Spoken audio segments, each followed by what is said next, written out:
Hi. അപ്പോൾ ഇന്ന് എനിക്ക് കിട്ടിയൊരു ന്യൂ ലേണിംഗ് ആണ് ഞാനിവിടെ ഷെയർ ചെയ്യുന്നത്. അതായത് ഈ റിച്ച് പീപ്പിളും പുവർ പീപ്പിളും തമ്മിലുള്ള വ്യത്യാസം എന്താണെന്നറിയോ?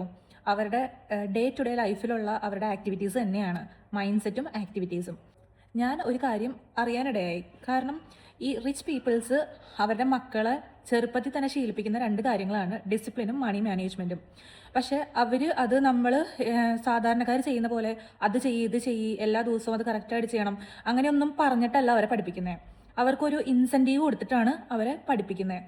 അതായത് അവർക്കൊരു റിവാർഡ് അല്ലെങ്കിൽ റിവാർഡ് വേഴ്സസ് പണിഷ്മെൻറ്റ് എന്ന് പറഞ്ഞൊരു തിയറി വെച്ചിട്ടാണ് ഇത് പഠിപ്പിക്കുന്നത്. അതെങ്ങനെയാണെന്ന് വെച്ചിട്ടുണ്ടെങ്കിൽ ഇപ്പോൾ ചെറുപ്പം മുതലേ ആണെങ്കിൽ ഈ എഴുന്നേറ്റ ഉടനെ ബെഡ്ഷീറ്റ് മടക്കി വയ്ക്കുക എന്നുള്ളൊരു പരിപാടി ഏറെക്കുറെ പേരും ചെയ്യാതിരിക്കാനാണ് വഴി. പക്ഷേ നമുക്ക് ആ ഒരു പരിപാടി ചെയ്യുന്നതിന് പൈസ കിട്ടുവാണെങ്കിലോ നമ്മൾ ഒരു ഏണിങ് നമുക്ക് കിട്ടും. അപ്പോൾ അതിന് വേണ്ടിയിട്ടെങ്കിലും നമ്മളത് ചെയ്യും. അപ്പോൾ അങ്ങനെയാണ് അവർ കുട്ടികളെ ശീലിപ്പിക്കുന്നത്. അതായത് നീ ഇന്ന് ബെഡ്ഷീറ്റ് മടക്കി വെച്ചാൽ അങ്ങനെ എല്ലാ ദിവസവും മടക്കി വെക്കുകയാണെങ്കിൽ 1 മന്ത് ആകുമ്പോഴത്തേനും ഇത്ര ഡോളർ നിനക്ക് കിട്ടും അങ്ങനെ പറഞ്ഞ്.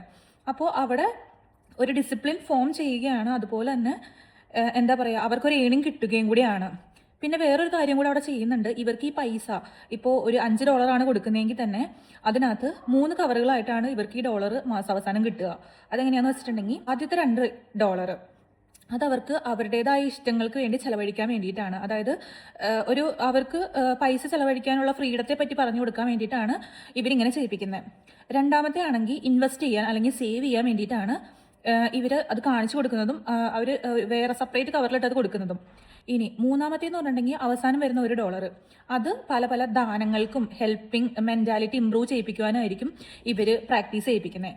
അപ്പോൾ ഇങ്ങനെ പ്രാക്ടീസ് വർഷങ്ങളോളം ചെയ്യിപ്പിക്കുന്ന ആ ഒരു എന്താ പറയുക, കുട്ടികളുടെ മെൻറ്റാലിറ്റി എന്ന് പറഞ്ഞിട്ടുണ്ടെങ്കിൽ കുറച്ച് കഴിയുമ്പോഴത്തേനും നന്നായി ഡെവലപ്പ് ചെയ്യുകയും ചെയ്യും. അവർ വെൽ ഡിസിപ്ലിൻഡ് ആയിരിക്കുകയും ചെയ്യും. അതുപോലെ തന്നെ നല്ല മണി മാനേജ്മെൻറ്റ് പഠിച്ചു വരുന്ന അത് നന്നായിട്ട് മാനേജ് ചെയ്യാൻ പറ്റിയ ഒരു പുതിയ ലൈഫിലോട്ട് അവർ കിടക്കുകയും ചെയ്യും.